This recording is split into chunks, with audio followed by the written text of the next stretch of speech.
ఇప్పుడు ఏం చదువుతున్నారా అని అడుగుతాను సరిపోతుంది కదా. ఇదండి గుడ్ పేరెంటింగ్ అంటే. Always be with a child, don't give him the impression that you are enjoying the life and he's doing something which is not happy to him. అలాంటి ఫీలింగ్ ఫస్ట్ ఇన్ఫాంట్ స్టేజ్లో ఇస్తే అక్కడి నుంచి start అవుతుంది parent. ఇది effect on the child. ఏ parent చేయాల్సిన sacrifice. నిజంగా అంటే ఇలాంటి సాక్రిఫైసెస్ ఇంకా నెంబర్ ఆఫ్ చేయాల్సి ఉంటుందంటారా పేరెంట్స్? దీన్ని సాక్రిఫైస్ అనండి యాక్చువల్గా. ఒక గైడెన్స్ లాగా ఒక టీవీ సీరియల్ పేరు ఏదైనా చెప్పండి, ప్రస్తుతం వస్తుంది. నీ మొగుడే నా మొగుడు అనుకుందాం. ఆల్మోస్ట్ అలానే ఉన్నాయిలేండి కాన్సెప్ట్లు అన్నీ అది కూడా. పోనీ నీకు నాకు ఒకడే మొగుడు, పోనీ ఇది కాదు నా పాత మొగుడే నీ కొత్త మొగుడు అనుకుందాం. ఇలానే 3 సీరియల్స్ లో ఉన్న కాన్సెప్ట్ చెప్పేశారు మీరు కదా. ఈ సీరియల్ చూడటం కన్నా ఒక కుర్రోడిని పక్కన కూర్చొని చదివించడం నిశ్చయంగా ఆనందం ఇస్తుందండి. ఇది నా ఎక్స్పీరియన్స్తో చెప్తున్నా. సో ఈ తల్లి తండ్రి చేయాల్సింది ఏంటంటే ఇప్పుడున్న ఆనందం కన్నా ఇంకొంచెం ప్రొడక్టివ్ ఆనందం, అండర్లైన్ ప్రొడక్టివ్ ఆనందం ఇవ్వటం ఎలా అని తెలుసుకుంటే ఇందులో సాక్రిఫైస్ ఏమి ఉండదండి. నీ కొడుకు జీవితంలో పైకి వస్తుంటే అంతకన్నా ఆనందం ఏముంది. సో దీంతో స్టార్ట్ అవ్వాలి సాక్రిఫైసెస్. అసలు ఈ పేరెంటింగ్ లో ఏమన్నా టైప్స్ ఉంటాయా? యాజ్ ఏ వ్యక్తిత్వ వికాసం చాలా మీరు ఏమన్నా ఎగ్జామిన్ చేశారు? పిల్లోడికి ఒక 13 ఏళ్ళు 14 ఏళ్ళు వచ్చిన తర్వాత అసలు పేరెంటింగ్ బయటపడుతుంది. చాలా రకాలు ఉంటాయి. బుల్డోజర్ పేరెంటింగ్ అంటారు.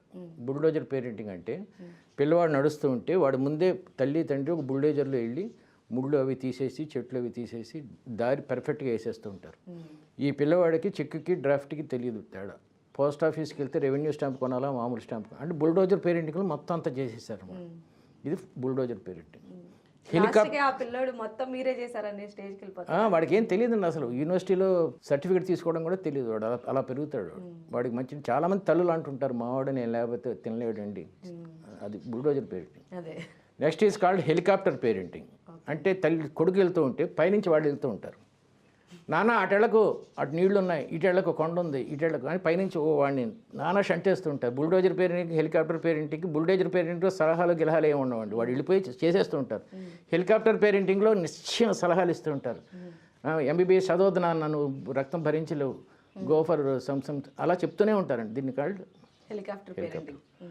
మూడోది జీపీఎస్ పేరెంటింగ్ అంటారు. అంటే ముందే వాళ్ళు చేసేస్తారు. వాడు కడుపులో ఉండగానే వీడు ఐఏఎస్ అయిపోవాలి అంతే. ఇంకా వాడికి లెఫ్ట్ బ్రెయిన్ కరెక్టా రైట్ బ్రెయిన్ కరెక్టా, వాడు ఇంటెలిజెంటా నాలెడ్జిబుల్లా ఏమి ఉండదు. జీపీఎస్ పేరెంటింగ్ అంటే ముందే చెప్పేస్తారు. ఇన్నో ఏటిని పెళ్ళి, ఇన్నో ఏటిని ఇది, ఇన్నో ఏటిని అది. వాడి పిల్లలు ఎప్పుడు కనాలో కూడా వీడే డిసైడ్ చేసేస్తారు వీడు కడుపులో ఉండగానే. అర్థం కదా. జీపీఎస్ తెలియదు. మిలిటరీ పేరెంటింగ్ ఇది అనావృష్టి అతివృష్టి లాగా. మిలిటరీ పేరెంటింగ్ అంటే వాడికి సెపరేట్ రూమ్ ఇచ్చేస్తాడు సెకండ్ ఇయర్లోనే.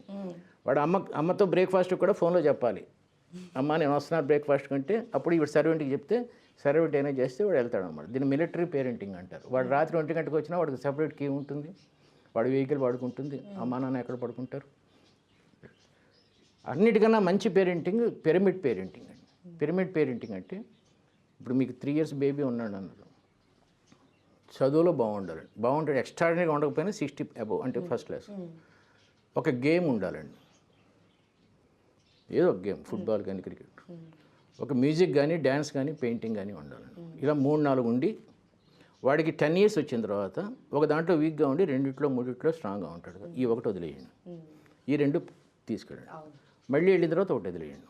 ఇక్కడ పిల్లవాడి కెపాసిటీ 2 రకాలుగా ఉంటుందండి. 2 పైకి వచ్చేవాళ్ళు ఉంటారు. If you know Kumble, you know cricket player Srinath, వీళ్ళందరూ ఇంజనీర్స్ ప్లస్ దేశానికి క్రికెట్ ఆడారు. కానీ సచిన్ తెండూల్కర్ 10th క్లాసే దేశానికి ఆడాడు. Vishwanath Anand chess player, engineer. నీ పిల్లవాడు 2 రాగలడా ఒక దానిలో రాగలడా డిసైడ్ అయిపోతుంది. దీన్ని పిరమిడ్ పేరెంటింగ్ అంటారు. 4తో స్టార్ట్ చేసి then go go go and all these things. ఇప్పుడు నా మనవడు ఉన్నాడు, అంటే నేను చెప్పుకోవడం కాదు కానీ నా మనవడు ఉన్నాడు. He plays tennis. He represented he school in Russia as for as tennis is concerned. Then he plays piano in a church. Piano and he is number 1 in studies. ఇలా 3-4 చేసుకున్న తర్వాత కొంతకాలం అయిన తర్వాత ఏది వదిలేయాలి? పియానో వదిలేయాలా, ఇది వదిలేయాలా కదా. ఇలా చేయటం వల్ల లాభం ఏంటంటే అండి, మీ పిల్లలు వాచర్స్గా కాకుండా పెర్ఫార్మర్స్గా బతుకుతారండి. ఇప్పుడు మీ అబ్బాయి 3 years ఉంది, వాడికి ఆల్రెడీ స్మార్ట్ ఫోన్ ఇచ్చి ఉంటారు మీరు.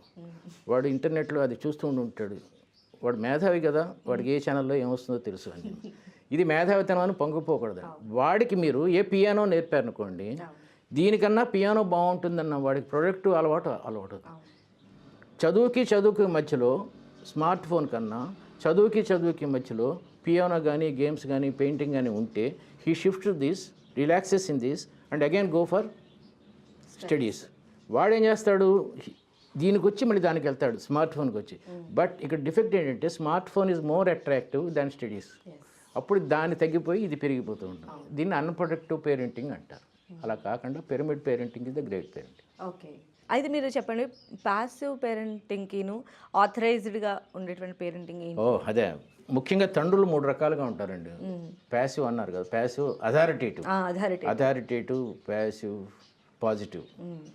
ఉదాహరణకి ఒక కుర్రోడు ఉన్నాడు, వాడు ఇంటర్మీడియట్ చదువుతున్నాడు, ఇంకో 10 డేస్లో పరీక్ష. వాడు వచ్చి తండ్రికి చెప్పాడు, నాన్న ఇంకో 10 డేస్లో పరీక్ష ఉంది, మన ఇంటికి 10 కిలోమీటర్ల దూరంలో ఒక గుడి ఉంది కొండ మీద, అక్కడికి వెళ్ళి గుండు కొట్టించుకుంటే యూనివర్సిటీ ఫస్ట్ వస్తుంది మా ఫ్రెండ్స్ చెప్పారు, వెళ్ళనా వద్దా అని అడిగాడు అనుకో. అక్కడ చెరువు ఉంది, చెరువులో మునిగి గుండు కొట్టించుకుంటే అథారిటేటివ్ పేరెంట్ ఏమంటాడు, దరిద్రుడా చంపేస్తా నేను, చదువు బాగా. ఇప్పుడు వైఫ్ వస్తుందండి, ఏమంటే వాడు ఏదో చంపేస్తా నేను కూడా, చదువు అంటే వీడు చెప్పింది వీడికే తప్ప వాడు చెప్పేది అసలు విండండి, కరెక్ట్ కాదు అసలు విండవు. దీన్ని అథారిటేటివ్ పేరెంట్ అంటారు. ప్యాసివ్ పేరెంట్ ఏమంటాడు, నిజంగా ఫస్ట్ క్లాస్ వస్తుందంటే వెళ్దాను నాన్న, నువ్వే కాదు నేను అమ్మ పక్కింటి వాడిని కూడా గుండు కొట్టిస్తాను, నీకు వస్తుంది అందుకనే కావాల్సింది ఏమిటి, అందరికీ గుండు కొట్టించుకుందాం, బంధువులందరికీ ఉత్తరాలు రాస్తాను, నీకు ఫస్ట్ క్లాస్ రావటం. ఇది ప్యాసివ్. పాజిటివ్ అంటే ఏమంటాడంటే, నాయన యూనివర్సిటీ ఫస్ట్ అనేది ఒకటికే వస్తుంది, ఇంతమంది గుళ్ళు కొట్టించుకుంటే అందరికీ రాదు కదా, కాబట్టి పాస్ అవ్వటానికి బాగా చదవాలి. నీకు గుండు మీద నమ్మకం ఉంటే నేను కాదన్నావు, అది పరీక్ష అయిన తర్వాత కొట్టించుకుందాం, కానీ ఇప్పుడు వద్దు, ముందు చదువు. ఇది పాజిటివ్. ఇలా 3 రకాల పేరెంటింగ్స్ ఉంటుంది, authoritative, passive and positive. Okay, so గురువుగారు, మరి ఒక విద్యార్థిని పైకి తీసుకురావడంలో పేరెంట్స్కి మీరు ఇచ్చేటువంటి సజెషన్స్ ఏంటి? చాలా ఉన్నాయండి, కానీ ముఖ్యంగా ఒక 13 ఇయర్స్ 14 ఇయర్స్లో అమ్మాయిలు సెకండ్ స్టేజ్ ఆఫ్ లైఫ్కి వెళ్తారండి. అబ్బాయిలు అరౌండ్ 15 to 16 ఇయర్స్ వయసులో సెకండ్ స్టేజ్కి వెళ్తారు. There are 4 stages in life. First stage I'm not okay, you are not okay, అది తర్వాత మాట్లాడదాం. ఈ సెకండ్ స్టేజ్లో ఏంటంటే ముఖ్యంగా అమ్మాయిలకి నల్లగా ఉన్నాను, పొట్టిగా ఉన్నాను, లావుగా ఉన్నాను, పళ్ళు ఎత్తుగా ఉన్నాయి, ఈ ఒక్క ముట్టుమ లేకపోతే నేను కత్రినా కైఫ్లా ఉండేదాన్ని, అద్దం ముందు నుంచి, ఇవన్నీ సెకండ్ స్టేజ్ అండి. నేను బాగాలేను, ప్రపంచం అంతా బాగుంది అనే స్టేజ్ ఇది. ఈ స్టేజ్లో పేరెంట్ గైడెన్స్ చాలా కావాలి. వాళ్ళు ఒకటే చెప్పాలి, నేను ఎప్పుడు ప్రతి మీటింగ్లో చెప్తూ ఉంటాను, నువ్వు 100 ఆపరేషన్లు చేయించుకున్నా ఐశ్వర్యరాయ్ కాలేవు. ఐశ్వర్యరాయ్ కావాలంటే అదృష్టం ఉండాలి, కానీ మదర్ తెరిసా కావాలంటే మనసు ఉంటే చాలు. లతా మంగేష్కర్ అందంగా ఏముంది, మదర్ తెరిసా అందంగా ఏముంది, మేడం క్యూరీ అందంగా ఉండదు, అబ్దుల్ కలాం పొట్టిగా ఉంటాడు, సచిన్ తెండూల్కర్. ఇలాగ వాళ్ళ పాజిటివ్ థింకింగ్ ఇచ్చుకుంటూ నీలో లేనిది మర్చిపో, ఉన్నది డెవలప్ చేసుకో. అది పేరెంటల్ గైడెన్స్ అంటే, ముఖ్యంగా యూత్ స్టేజ్లో. ఎప్పుడైతే పేరెంట్ అలా గైడ్ చేయలేదో మళ్ళీ బీర్ తాగి అదే సక్సెస్ అనుకుంటాం, ఆ స్టేజ్లో గడిపోతాడు మనిషి. సో థ్యాంక్ యూ అండి గురువుగారు, ఈరోజు మీతో మాట్లాడడం వల్ల చాలా విషయాలు తెలిసాయి. తెలవటం వేరు, ఆచరించడం వేరండి. అసలు గుర్తున్నాయా మీకు నేను చెప్పిందంతా? గుర్తున్నాయి. మీరు పేరెంటింగ్ ఎన్ని రకాలు చెప్పండి? 5 types.